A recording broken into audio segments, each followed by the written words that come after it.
우리 주제표와 예배 캠페인 함께 하겠습니다. 복음의 사람 예배자로 살게 하소서. 우리는 가정의 예배자입니다. 우리는 영적 예배자입니다. 우리는 삶의 예배자입니다. 이번 주 묵상 말씀 마가복음 16장 6절의 말씀입니다. 우리 함께 합독하겠습니다. 청년이 이르되 놀라지 말라. 너희가 십자가에 못 박히신 나사렛 예수를 찾는구나. 그가 살아나셨고 여기 계시지 아니하니라. 보라, 그를 두었던 곳이니라. 아멘. 부활 생명 온전히 누리시는 저와 여러분들 되시기를 바랍니다. 오늘 우리 계신 하나님의 말씀은 민수기 11장 16절로 35절의 말씀입니다. 나를 채울 수 있는 것이라는 제목으로 함께 하나님의 말씀의 은혜를 나누겠습니다.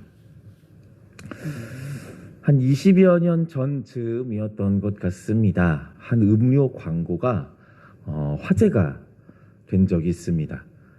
지금도 유명하지만 그때 당시에 하이틴 스타 유명 배우였던 정우성 씨와 대만의 유명 배우인 장찌 이런 사람들을 캐스팅해서 광고를 찍었는데요.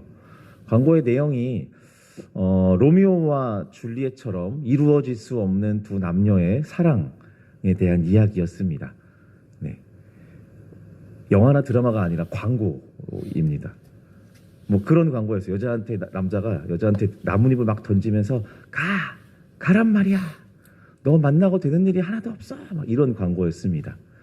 기억나시나요? 네. 기억 안 나셨습니다. 근데 이 광고의 이제 그 캐스팅이나 이런 것도 되게 파격적이었는데 이 광고의 문구는 이 영상 광고가 이제 시들고 나서도 꽤 오랫동안, 아주 오랫동안 회자가 되었습니다. 그 광고는 이것입니다. 사랑은 언제나 목마르다. 2% 부족할 때. 이런 광고였습니다. 사람은 언제나 자신이 가진 것에 만족하지 못합니다. 어쩌면 이것은 인간 본연의 죄성과도 연결이 되어 있다라고도 할 수 있습니다. 그러니까 더 많은 것, 또 더 좋은 것을 원하고 또 원하는 것은 인간의 속성이라고 할 수 있죠. 이런 연약한 인간이 하나님을 믿고 살아간다라는 것은요, 기적과도 같은 일입니다. 왜냐하면 하나님은 이 세상에 유일한 만족을 주시는 분이시기 때문입니다. 만족할 줄 모르는 인간이 만족의 완성이신 하나님을 따라 살아간다. 사실 이것은 모순입니다. 왜냐하면 더 좋고 많은 것을 목표로 삼는 인생이라고 동력 삼아 사는 그러한 인간이 최종 목적지를 만난다라는 것은 어떤 면에서 보면 인간이 살아가는 인생의 되게 주요한 목적을 잃게 되는 것이기 때문입니다. 우리는 이렇게 찬양하죠. 사람을 보며 세상을 볼 때 만족함이 없었네. 나의 하나님 그분을 볼 때 나는 만족하였네. 맞습니다. 이게 우리의 고백이기도 하지만 동시에 끊임없이 반복할 우리의 결단이기도 합니다. 한번 달성된다고 지속적으로 끝까지 유지되는 것이 아니라 하나님이 나의 만족이라는 이 믿음의 고백을 날마다 매번 죽을 때까지 반복해야 하는 것입니다.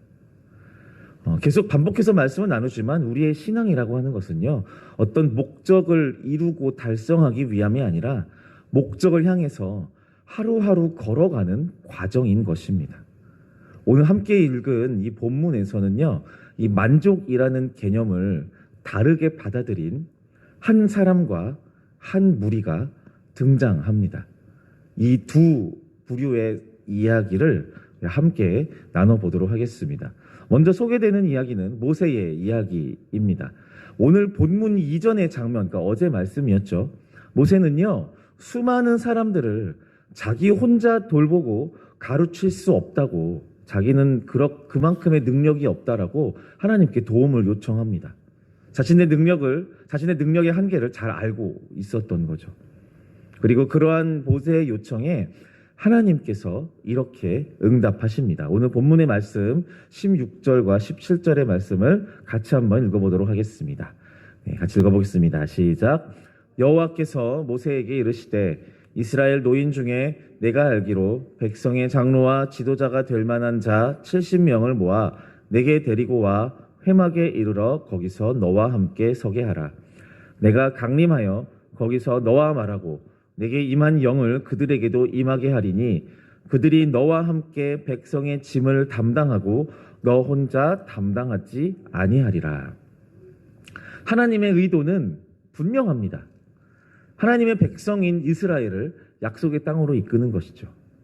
이를 위해서 하나님은 하나님의 종 모세를 세우셨습니다. 그런데 모세가 자신의 힘만으로는 부족하다라고 말합니다. 어떤 면에서는 겸손함으로 볼 수도 있는데요. 또 어떤 면에서 보면 겁이 많거나 믿음이 부족한 것 아닌가라고 볼 수도 있습니다. 어쨌든 하나님은 그거에 대해서 이유를 묻지 아니하시고요. 모세의 청을 들어주십니다. 70명의 리더를 세워주겠다라고 하시죠. 그리고 그런 하나님의 약속은 실제화됩니다. 25절의 말씀 같이 한번 읽어보겠습니다. 25절입니다. 시작. 여호와께서 구름 가운데 강림하사 모세에게 말씀하시고 그에게 임한 영을 70 장로에게도 임하게 하시니 영이 임하신 때에 그들이 예언을 하다가 다시는 하지 아니하였더라. 말씀에서 모세에게 임한 영이 70명의 장로들에게 그대로 임했다라고 기록합니다. 그러니까 모세 이후에 세워졌기 때문에 어떤 그 아랫단계의 영이 임한 그런 게 아닙니다. 똑같은 겁니다. 모세에게 임했던 하나님의 영이 70명에게도 동일하게 임한 것이죠. 그런데 이 70명 중에 눈에 띄는 2명이 있습니다. 26절의 말씀을 이어서 읽어보겠습니다. 시작.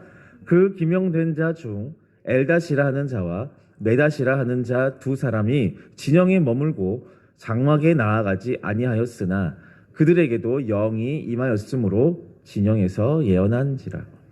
네, 이 엘닷과 메닷이라고 하는 이 2사람은요, 하나님께서 모세에게 명령하셨던 70명의 장로들 중에 포함된 사람입니다. 그런데 이들은 하나님이 명령하셨던 장막 안에 들어가서 모여 있지 않고요, 그냥 그들의 진영에 머뭇머뭇하고 있었던 겁니다. 이 두려웠는지 게을렀던 건지 알 수는 없습니다. 근데 결과적으로는요, 이들은 하나님의 명령을 어긴 사람들이에요. 그런데 놀랍게도 하나님의 영이 이 2사람에게도 임합니다. 그리고 이 광경을 지켜보고 있는 한 사람이 있으니 그 이름은 바로 여호수아입니다. 여호수아의 눈으로 볼 때 모세는요, 모세 그 자체만으로도 충분한 리더의 자질이 있는 사람이에요. 그런데 이 모세가 스스로 겁을 먹고 하나님한테 다른 리더십들을 세워달라고 요청하고 있는 거거든요. 사실 여호수아가 볼 때는 이 부분도 그렇게 탐탁치는 않았을 것입니다. 불안했을 것입니다. 리더가 많아진다라는 것은 그만큼 힘의 분산을 의미하는 거거든요. 그러니까 사공이 많으면 배가 산으로 갈 수도 있다라고 생각했을지 모릅니다. 70명의 또 다른 리더들이 세워지는 것도 불안하고 마음에 안 드는데, 그나마도 모세의 명령을 어긴 2명, 엘닷과 메닷이라고 하는 자들에게도 하나님의 영이 임해서 이들이 방언으로 기도를 하고 있는 거예요. 여호수아가 볼 때 이것은 모세의 리더십에 아주 치명적으로 작동할 수 있는 것입니다. 자기 리더십을 나누어서 70명에게 준 것도 불안한데, 그러한 모세의 명령도 따르지 않았던 사람에게도 하나님의 영이 임해서 영적인 기도를 하고 있는 모습을 보니 이것이 이스라엘 백성들에게 좋은 영향을 끼칠 것이라고 생각하지 못했던 거죠. 그래서 여호수아는 모세에게 이렇게 말합니다. 28절의 말씀 같이 읽어보겠습니다. 시작. 택한 자 중 한 사람 곧 모세를 섬기는 눈의 아들 여호수아가 말하여 이르되 내 주 모세여 그들을 말리소서.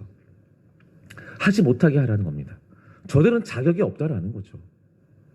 당신의 리더십을 따를 생각이 없는 삐져나간 사람들인데, 저들이 저 방언하고 영적으로 기도하는 저 행동을 말리라는 겁니다. 당신의 리더십에 치명적으로 작동할 수 있다라는 거죠. 네, 여기까지는 여호수아가 합리적인 이야기를 하는 것처럼 보입니다. 그런데 모세는요, 이 두 사람의 방언 기도를 허락합니다. 그리고는 덧붙이기를 여호와께서 그의 영을 모든 백성에게 주사 모두가 선지자가 되게 하시기를 원하노라 라고 말합니다. 그러니까 모세는요, 처음부터 자신이 유일한 리더가 되기를 원치 않았던 것입니다. 아니, 그가 리더로 세워진 목적을 모세는 스스로가 너무나도 잘 알고 있었어요. 하나님께서 모세를 민족의 지도자로 세운 이유는 한 가지입니다. 애굽을 나와서 약속의 땅 가나안으로 가기 위함입니다. 자기만 가는 게 중요한 게 아니라 하나님의 백성인 이스라엘 민족들이 전부 다 그 약속의 땅으로 가는 것이 가장 중요했습니다. 모세는 이 사실을 한 번도 잊은 적이 없습니다. 그래서 그가 아닌 70명, 그 중에 자신의 명령을 따르지 않았어도 하나님의 영을 받은 두 사람의 불순종자의 존재도 모세에게는 문제가 되지 않았던 것입니다. 모세는 자신의 권위가 높아지는 것보다 이스라엘이 복을 누리는 것이 더 중요했던 거죠. 자신이 누릴 수 있고 추구할 수 있는 자신에게 있어야 마땅한 그 만족을 과감히 버리고 하나님께만 시선을 맞추고 귀를 기울이고 하나님으로부터 오는 만족에만 온전히 만족할 수 있었던 그러한 마음을 들인 모세였던 것이죠. 자, 한편 모세와는 다른 만족을 추구한 이스라엘 백성의 이야기가 이어서 또한 등장합니다. 18절이요. 같이 한번 읽어보도록 하겠습니다. 시작. 또 백성에게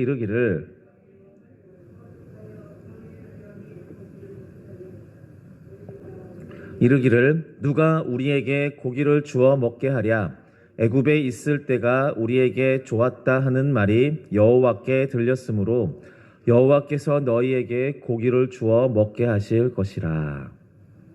이 장면은요, 하나님께서 이스라엘 백성들에게 메추라기를 내려주시는 장면입니다. 만나와 메추라기, 그 중에 메추라기요. 네. 근데 이게 좀 읽다 보면요, 조금 이상합니다. 우리가 알고 있는 이 기적은요, 이스라엘 백성들에게 축복, 그러니까 기적이 임했던 장면이잖아요. 하나님의 기적이잖아요. 이건 축복이잖아요. 그런데 하나님은 마치 지금 이렇게 간구하는 기적을 입는 수혜를 입는 이 이스라엘 백성들의 최후를 아는 것처럼 저주하면서 말씀을 이어가십니다. 19절과 20절의 말씀을 같이 읽겠습니다. 시작. 하루나 이틀이나 닷새나 열흘이나 20알만 먹을 뿐 아니라 냄새도 싫어하기까지 한 달 동안 먹게 하시리니 이는 너희가 너희 중에 계시는 여호와를 멸시하고 그 앞에서 울며 이르기를 우리가 어찌하여 애굽에서 나왔던가 함이라 하라. 배가 고파서 쩔쩔매는 당신의 백성들을 향해서 고기를 선물하시는 하나님이십니다.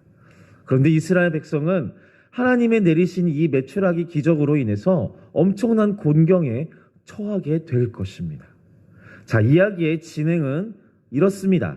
하나님이 보내주신 메추라기가요, 이틀 밤낮 동안 이스라엘 진영에 가득했습니다. 진짜 높이 쌓였어요. 메추라기라고 하면은 잘 이해가 안 되시는데요. 그러니까 치킨이 박스째로 가득 채워지는 거예요. 이스라엘 진영에요. 이제 이들은요, 그렇게 고기를 먹고 싶어 했으니까 이걸 먹고 배를 채우면 돼요. 그런데 문제가 생깁니다. 뭐가 문제가 생기냐면요, 이 이스라엘 백성들이요, 이 메추라기, 이 치킨 박스를요, 집에 가져가서 모으기 시작해요. 쌓아놓는 겁니다. 32절의 말씀 제가 읽어보겠습니다. 백성이 일어나 그날 종일 종야와 그 이튿날 종일토록 메추라기를 모으니 적게 모은 자도 10호멜이라. 그들이 자기들을 위하여 진영 사면에 펴두었더라. 어리석은 이스라엘 백성들은요, 이 메추라기를 먹은 것으로 모자라 모아서 저장하기 시작합니다. 그러니까 여기서 기록하기로 적게 모은 자도 10호멜이라고 하는데요. 감이 안 오시죠? 이게 리터로 따지면 2200리터라고 해요. 이것도 감이 안 오시죠? 2톤 트럭 있잖아요. 뒤에 이렇게 짐 실을 수 있는 2톤 트럭. 그 정도라고 생각하면 됩니다. 그러니까 한 사람당 적게 모은 사람이 그 2톤 트럭에 가득 실릴 만큼 치킨을 모은 거예요. 어마어마한 겁니다. 긁어 모으는 거예요. 입에 고기를 가득 넣고 두 손에 닭다리를 쥐고 그것도 모자라서 자기 진영으로 그 치킨 박스를 바리바리 싸가지고 가는 겁니다. 우와, 고기다. 계속 먹어야지. 끊임없이 먹어야지. 이들은 하나님의 기적을 잊고 있는 겁니다. 애굽으로부터 그들을 탈출시키고 구름 기둥과 불 기둥, 또 바위에서 물이 나오는 기적과 홍해에서의 구원의 사건을 통해서 너희들의 진짜 주인이 누구인지, 너희들의 영혼을 만족해 하시는 분이 누구인지를 그렇게도 알려주었건만 지금 이스라엘은 끝없이 커져가는 자신들의 만족을 채우기 위해서 고기를 긁어 모으고 있는 겁니다. 하나님은 하나님 당신으로 만족할 생각이 없어 보이는 이스라엘을 치십니다. 33절과 34절의 말씀을 같이 읽어보겠습니다. 고기가 아직 이 사이에 있어 씹히기 전에 여호와께서 백성에게 대하여 진노하사 심히 큰 재앙으로 치셨으므로 그곳 이름을 기브롯 핫다 아와라 불렀으니 욕심을 낸 백성을 거기 장사함이었더라. 어떠한 모양으로 이스라엘 백성을 치셨는지, 또 이스라엘 백성들이 어떻게 이렇게 죽임을 당했는지에 대해서는 성경에서는 기록되진 않는데요. 자신의 사리 사욕의 끝을 모르고 더 많은 것, 더 좋은 것을 추구하다가 이스라엘은 징벌을 받습니다. 이전에 이야기했었던 내용이요, 유일한 만족이신 하나님의 일을 위해서 자신의 지위를 과감히 포기하려 했었던 한 사람 모세에 대한 이야기도 우리가 함께 보았습니다. 우리가 살아가는 이 세상은요, 더 많은 것들을 쟁취하기 위해서 시간과 돈을 투자하는 것이 당연하고 상식이라고 말합니다. 그러한 세상 속에서 하나님이 유일한 만족이다라고 외치는 것은요, 말 그대로 헛된 외침일 수 있습니다. 비상식적이고 몰상식하고 현실적이지 않은 외침일 수 있다는 거죠. 하지만 예수님을 구주로 믿고 살아가는 저와 여러분들에게 있어서 하나님은 내 만족이십니다 라고 외치는 선포는 선택이 아니라 필수입니다. 내 영혼을 다스리시는 주님께서, 내 진짜 필요를 아시는 주님께서 나와 함께 하신다면 나는 내 만족을 추구할 필요가 없기 때문입니다. 메추라기를 모아서 집으로 가져갈 필요가 없는 것입니다. 왜냐하면 나의 필요를 아시는 주님께서 내일도 그 모레도 영원까지 내게 필요한 그 메추라기를 보내실 것이기 때문이죠. 사랑하는 여러분, 하나님께만 만족을 두시기 바랍니다. 세상의 헛된 것을 끊임없이 구하다 망한 출애굽 백성들이 아닌 오직 하나님만 바라고 소망하는 그런 저와 여러분들 다 되시기를 바랍니다. 제가 함께 기도하겠습니다. 우리 말씀을 기억하면서 기도하실 때 먼저 회개하면서 기도하십시다. 주님, 나는 나에게 필요한 것들, 나를 만족시킬 세상의 것들에 밝은 사람입니다. 그것이 지혜이고 노하우라고 말하면서 하나님이 아닌 다른 것들을 구하고 찾았습니다. 주님, 용서하여 주십시오. 하나님께만 만족을 두고 나의 것을 찾고 채우고 모으는 일이 아닌 하나님을 더욱 원하는 그 일에 지혜와 용기를 더하여 달라고 기도하시기 바랍니다. 또한 이어서 기도하실 때 환절기에 감기와 또 미세먼지로 힘들어하고 있는 성도님들을 위해서 기도해 주시기 바랍니다. 하루하루 건강한 날을 맞이할 수 있도록, 또한 노년의 좋은 사람과 공동체를 만나서 외롭지 않도록 위해서 기도해 주시기를 바랍니다. 더불어 지금 진행되고 있는 권사회 수련회를 위해서 기도해 주시고, 모든 참여하신 분들이 영육의 강건함이 깃드는 수련회가 될 수 있도록 위해서 기도해 주시기를 바랍니다. 우리 함께 기도하실 때 우리 주님의 이름 한번 크게 부르고 같이 기도하겠습니다. 주여!